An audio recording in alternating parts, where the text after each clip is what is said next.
Hey guys, Silverseeker here, and today what we're talking about is finding those rare pennies that can make you a little bit of money, guys. And before we get started, I just want to ask you at the beginning of the video instead of the end, if you find this video helpful, informational, or just overall like it and want to see more like this, make sure you subscribe to our channel, guys. We will be bringing you much more stuff like this on our YouTube channel. Basically, what we have here, there are pennies out there that are worth a lot of money. People don't realize it. This here is a 1909 SVDB. This is on eBay. This is a sold price winning bid of $404. This is a 1909 SVDB that is in horrible shape. The guy even says ugliest one on eBay.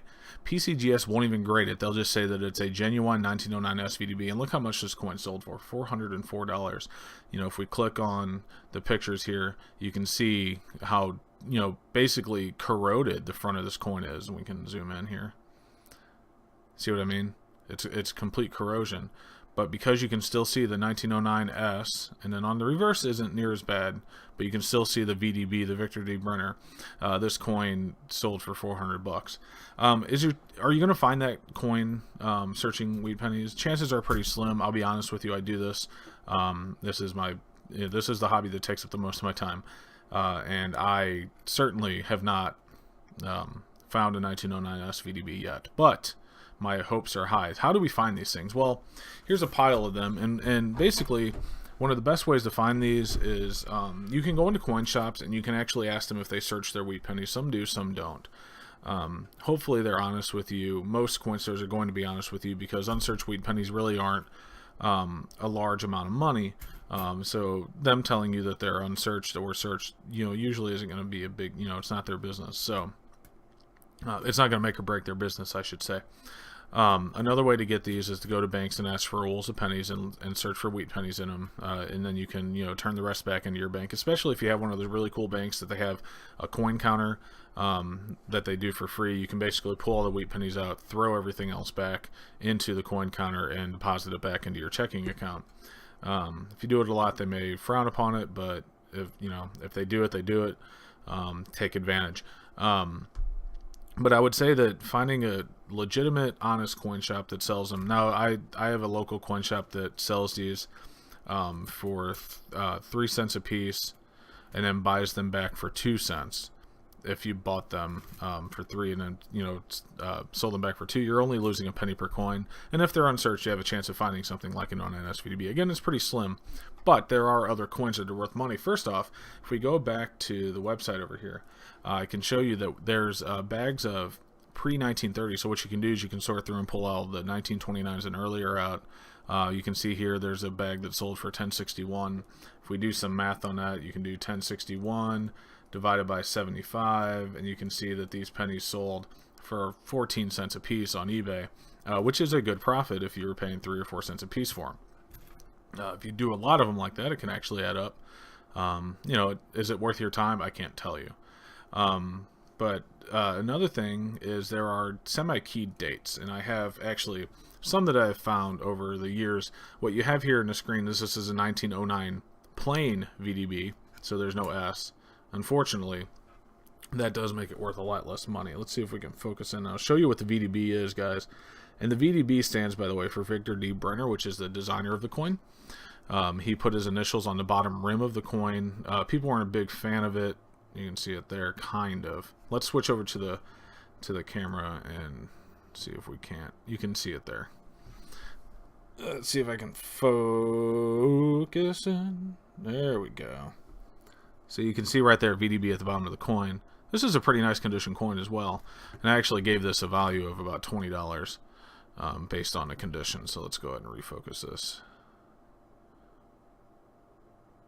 And the values that I get, guys, are out of the United States Red Book. There are other sources, but the United States Red Book I find is the cheapest, and it's close enough that you can get roughly the approximate value. There's other things out there that are updated much more frequently than once a year, like the Red Book. But the Red Book's a really good source. It's cheap. You can usually get them for 12 to 15 bucks. Just make sure you get the newest one, and you usually honestly don't need to update it every year, but if you want to, obviously you're going to get the most up-to-date prices you can for that money.